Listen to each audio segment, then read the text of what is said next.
Let's have a look at the second Saturday game. It's at the Gabba. It's between the Brisbane Lions and the GWS Giants. Now, fellas, I really liked what I saw from the Giants. I predicted they'd get that win over West Coast last week. They didn't let me down. And they did it with a whole heap of randoms. They did it with Cumming. They did it with Iden. They did it with Green, who all of a sudden has just decided to be a really good midfielder slash half forward. As good as those blokes are, they're not going to be able to stop Lions, Zorko and Klug. Like, those three are all in All-Australian form at the minute. That could genuinely be... I mean, they're never going to... The All-Australian Snaggers are never going to select three blokes from the same team to be your All-Australian midfield. But if all three of them were in there, you'd be like, yeah, fair. All three of them are certainly in the running. I mean, realistically, Klug and Lions are probably in Brownlow contention. Lions has come into his own tenfold. He looks amazing at the moment. So, yeah, I can't agree with you more, really. I did really like what I saw from GWS, but like you said, I just don't think they've got the cattle to go with this Brisbane team at the moment. And they're big, like the big forwards at Brisbane, they're just going to shred that little GWS backline. Blokes like no Haynes, no Davis, you know what I mean? Like these are holes. What the best thing for GWS is at the moment, this is a great indicator that Kelly's going to stay, I think. I think so. Because I think that even though they're not going to be finals contenders this year, they're obviously building something, and they looked good with him as captain. You know, he looked right at home. He had a massive game himself, and that's what you want. Well, you say not finals contenders. If they keep scrapping out games the way they did against West Coast, I sort of more mean like grand final contenders. Well, yeah, like, they'll be one of those teams making up the numbers. I think they might scrape in, and that's probably about as good as they're at. That's a real win for them if they do. Nah, it's going to be a tough one. I'm disappointed this week when I realised that Brisbane were playing the Giants, because I wanted Giants to get a nice win. Like, they're on a bit of a roll. They rolled Richmond. Well, they didn't roll Richmond, sorry, but they played unreal against Richmond. Played a great game against Richmond. Got the win against West Coast. Yep. I love that. I tip West Coast, and I love that. Be nice if they could kind of keep the ball rolling, see if they could play some good footy, especially with those young guys. But unfortunately, I think they're going to get beat real bad. I think it's going to be 40 plus up at the Gabba. What team can beat a side that's sporting Slobby Robinson and Big Bad Beast Mode in the middle? I was just literally about to bring up, didn't Beast Mode come into his own? He seemed to have like a personal vendetta against Liam Baker as well. Like, just those two were going at it. People to get mad at. Those two were going at it. Those two were going at it all. Like, what I really loved though was Beast Mode was giving it to Baker, and Baker was just smiling back at him, like just copping it. Like, two tough lads. Yeah, just two hard units. You do enjoy it. Just two hard units. And football needs more of that. Absolutely. And look, Beast Mode looks to have come into his own. He's quite comfortable getting his own footy. But you can just use him as a bit of a rough and tough guy. He loves it. Do you know he's only 24? Yeah. Yeah, he's only 24. I would have said like 28. You feel that, don't you? Yeah. He's been 28 for at least a decade. Just a legend. I wasn't really certain about the old Superman. No, do it. But do it. I love it. Just in terms of, I don't really rate it that much. I mean, it's Cam Newton's thing, so just leave it out, mate. I'd prefer Beast Mode over Cam Newton.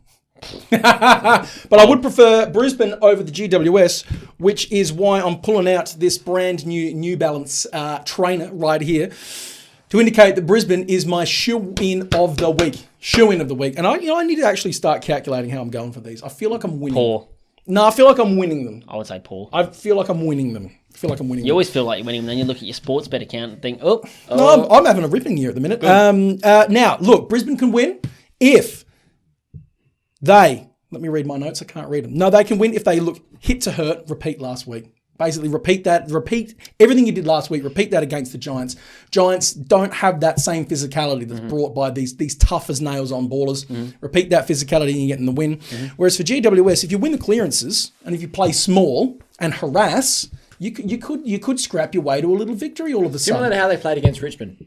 Very similar. They just got to hold on at the end. Yeah. Simple as that. I mean, we all thought that was a big win on the weekend against West Coast. You do that at Brisbane against Brisbane. That's like one of the biggest wins of the year. And look, Brisbane won the clearances against the Tigers last week, 51-25. So if Giants get forward, get to the ball first, win the clearances out, and who knows? You could be in with a sniff. You got any bets for me? I do, yeah. Like obviously Hugo McCluggage for 25 plus. He's just tearing. It's unoriginal, but it makes money. Look, it doesn't need to be original to win money, mate, and that's all I really care about. In saying that, I do have a fairly unoriginal one here. Big Daniel Lloyd. Sam Lloyd? Daniel Lloyd. It's definitely Daniel Lloyd. I have two. Yeah, I know. 15 plus. It happens to the best. So the last 4 weeks he's gone 16, 17, 16, 17. Okay. So 15 plus, I like it. $1.57. Keep going. He's due a 16. Rate that. He just plays his role. He just plays his role. I went to town on this one. I saw value. I just kept seeing value and I kept ticking the value. First things first, Zorko for an anytime goal. How much is that paying, do you reckon? Oh, $1.57. I was going to say, in my mind, I had $1.67, but that's way too high. I'm thinking like $1.40. How about $2.10? Hey? Yeah. Yes. What? 2.10. Yes, Zorko In for what one world? goal, $2.10. That is far out. Take that alone. Take that alone. Bank it. That's like my best value of the week. Take that And alone. I didn't even find it. But I didn't stop there. I got Zorko 1 goal. I've got Stink Beans McCarthy 1 goal. I've got Zachy Bailey, who had 4 goals last week. I've got him for an anytime goal. I've got big Tim Tam Tom Green for an anytime goal as well. Tim Tam. Tom, exactly. He's had, I think, 2 goal 2 last week, and I think he had 1 the week before as well. On fire. Dev Robinson for 15 touches. Now, like your mate Lloyd. Yep, There Daniel you go. Lloyd. I nearly said Reed. Daniel Lloyd, thank you. Lloyd. Now, like your mate, last couple of weeks he's been hitting the 16s, the 17s, the 18s. Take Robinson, that is, Dev Robinson. Robinson. Devin Robertson. Stitch up artist. I was so confused just then. He was confused, was he? I love Mind. that. The Take mind was blown. Dev Rob for 15. Klug, Lyons and Whitfield, all 25 plus touches. $37 multi, that one. Don't mind it. What a berther. Don't mind it.